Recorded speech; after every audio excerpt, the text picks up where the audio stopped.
মৰমৰ ছাত্ৰ ছাত্ৰীসকল, আজি আমি শিকিম মৌখিকৰ স্থানীয় মান, বীজাংক, পৰম মিত্ৰ আৰু একনৈন্যন।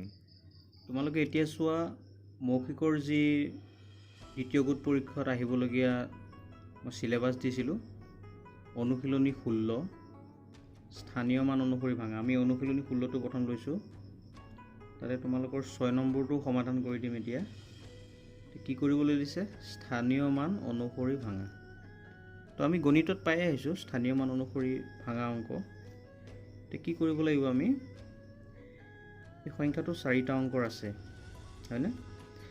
কি আছে সংখ্যাটো?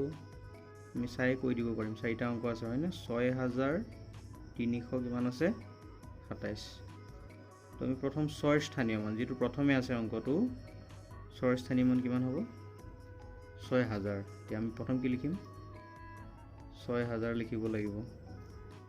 এতিয়া যোগ দিব লাগিব, যোগ। তাৰপিছতে 6ৰ পিছতে 3 স্থানীয় মান কিমান? একক, দশক, শতক, 300। তাৰপিছতে 2 লিখিম। 2 স্থানীয় মান কিমান? একক, দশক, গতিকে 2 10 20 আৰু 7টো একক। এবাৰ তোমালোকে চোৱা অনুশীলনী 17, ইয়াত বীজাংকৰ বাবে তোমালোকক 9টা খালী বাকচ দিয়া আছিলে কিতাপত। তো তোমালোকে বীজাংক হৈছে 1ৰ পৰা 9 লৈকে। 1 2 3 4 5 6 7 8 আৰু 9। এই 9টাক বীজাংক বুলি কোৱা, মনত ৰাখিবা। আৰু অংক বুলি ক'লে আকৌ ইয়াতে এটা শূন্য আহি যাব। এতিয়া অংক 10টা আৰু বীজাংক কেইটা? 9টা।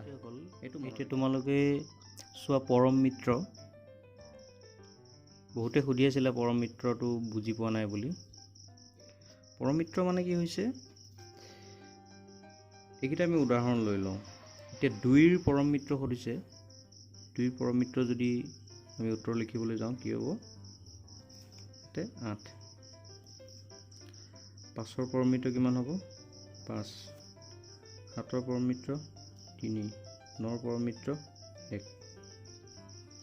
এতিয়া আমি ইয়াত কি দেখা পাইছোঁ যে এই দুটা সংখ্যা যোগ কৰিলে 10 পোৱা হৈছে। 2 আৰু 8 যোগ কৰিলে 10 পাইছোঁ। 5 আৰু 5 যোগ কৰিলে 10 পাইছোঁ। 7 আৰু 3 যোগ কৰিলে 10 পাইছোঁ। 9 আৰু 1 যোগ কৰিলে 10 পাইছোঁ। অৰ্থাৎ যিটো সংখ্যাৰ পৰম মিত্ৰ আমাক সোধে, সেই সংখ্যাটোৰ লগত কিমান যোগ কৰিলে 10 পোৱা যায়, সেইটো আমি জানিব লাগিব। সেইকাৰণে 2ৰ পৰম মিত্ৰ 8, 5ৰ পৰম মিত্ৰ 5, 7ৰ পৰম মিত্ৰ 3, 9ৰ পৰম মিত্ৰ 1। ঠিক আছে? চোৱা একনৈন্যন। ইয়াত মই লিখিছোঁ একনৈন্যন মানে হ'ল কোনো সংখ্যাৰ 1 কম। এতিয়া যদি তোমালোকক সোধে 10ৰ একনৈন্যন কিমান, ইয়াৰ উত্তৰ কি হ'ব? অৰ্থাৎ 10ৰ পৰা 1 বিয়োগ কৰি দিলেই হ'ল 9। ঠিক আছে?